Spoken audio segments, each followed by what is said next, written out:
Oke, assalamualaikum teman-teman. Selamat siang semuanya. Eh, di sini itu kita dari kelompok 5 yang akan membahas topik menarik atau mempresentasikan topik menarik yaitu pendekatan psikodinamika. Nah, yang beranggotakan saya sendiri yaitu Bagas Gunawan dengan NPM 23200-357 dan teman-teman saya. Saya Salsa Putri Nabila dengan NPM 2320355. Dan saya Natasha Niluh Asilwandari dengan NPM 2320356. Saya Aprilia dengan NPM 359.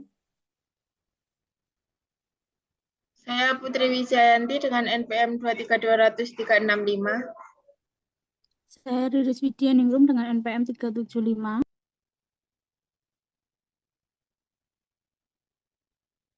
Yang pertama ada pengertian psikodinamika.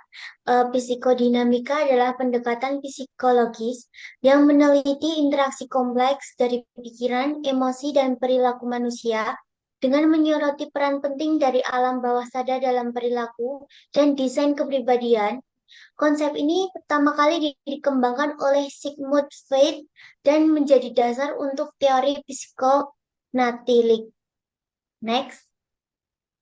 Pendekatan psikodinamika untuk studi dan pengembangan kepemimpinan berfokus pada dinamika perilaku manusia yang seringkali paling sulit untuk dipahami. Ini mengakui bahwa manusia adalah makhluk kompleks, unik, dan paradoks dengan pendorong motivasi yang kaya, segudang, serta pola pengembalian, keputusan, dan interaksi. Menerapkan konsep psikodinamika pada pesaing surut kehidupan dalam organisasi berkontribusi pada pemahaman kita tentang perubahan hidup dan kepemimpinan. Selanjutnya, prinsip utama psikodinamik. Yang pertama yaitu pentingnya alam bawah sadar. Nah, banyak perilaku dan gejala psikologis yang disebabkan oleh impuls, keinginan, atau konflik yang tidak diterapkan oleh seorang individu. Yang kedua, dinamika konflik psikologis, yaitu perilaku manusia sering dipengaruhi oleh konflik internal antara naluri, ID, kenyataan, ego, dan dorongan norma, moral, spalego. Yang ketiga, pengalaman masa kecil. Nah, pengalaman masa pernikahan, terutama hubungan dengan orang tua dan lingkungan, sangat mempengaruhi perkembangan kepribadian dan pola perilaku di masa depan. Nah, yang terakhir yaitu motivasi dan emosi. Psikodinamika juga menyoroti peran motivasi, emosi, dan aspek internal lainnya dalam desain perilaku manusia singkatnya. Nah, singkatnya, psikodinamika adalah teori dan pendekatan untuk melihat perilaku manusia sebagai hasil dari proses psikologis yang hampir tidak sadar serta interaksi antara kekuatan individu yang berbeda. Oke, yang selanjutnya yaitu pendekatan psikodinamika untuk studi dan pengembangan kepemimpinan. Pendekatan psikodinamika membantu memahami kepemimpinan melalui dinamika perilaku manusia yang sering sulit dijelaskan. Nah, pendekatan ini melihat bahwa setiap individu memiliki motivasi, emosi, dan pola keputusan yang kompleks.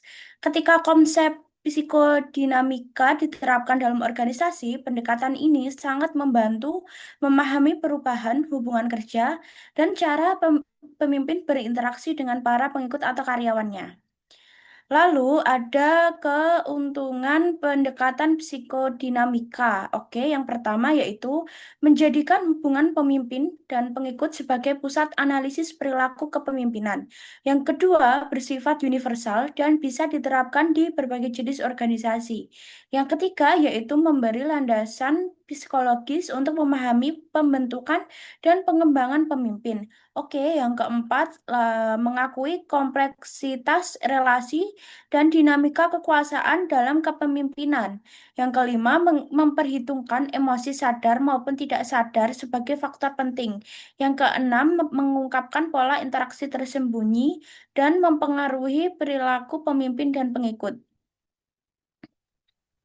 Selanjutnya ada kerugian pendekatan psikodinamika. Yang pertama ada mengabaikan faktor situasional, yaitu pendekatan ini terlalu fokus pada dinamika batin sehingga konteks organisasi dan tuntutan eksternal kurang diperhitungkan.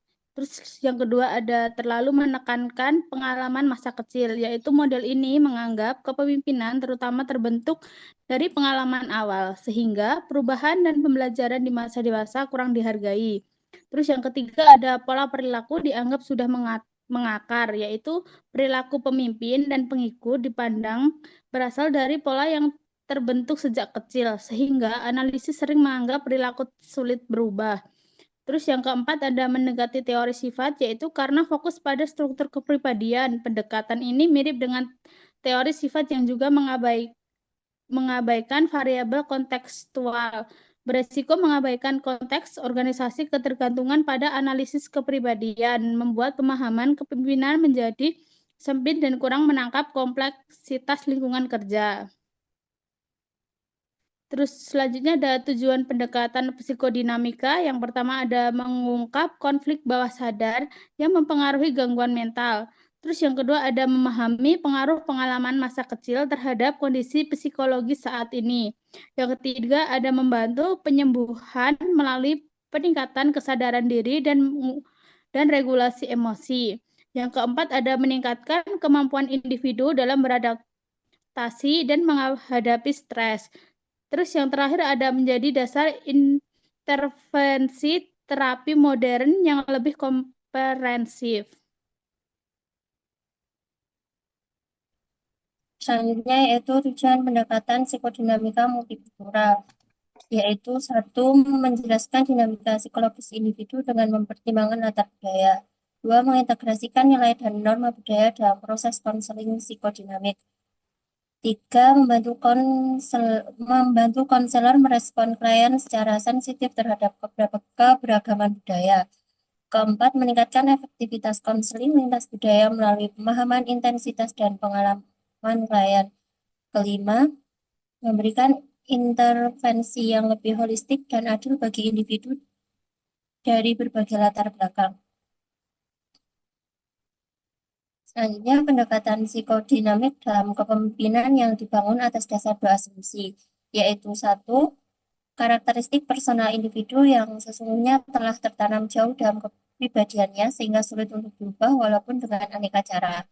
Kuncinya adalah pengikut harus menerima secara legowo karakteristik seorang pemimpin. Kedua, individu memiliki sejumlah motif dan perasaan yang berada di alam bawah sadarnya dan tentu saja tidak disadarinya. Sebab perilaku seorang tidak hanya merupakan hasil dari suatu tindakan dan respon yang dapat diamatinya, melainkan juga residu emosi dari pengalaman sebelumnya.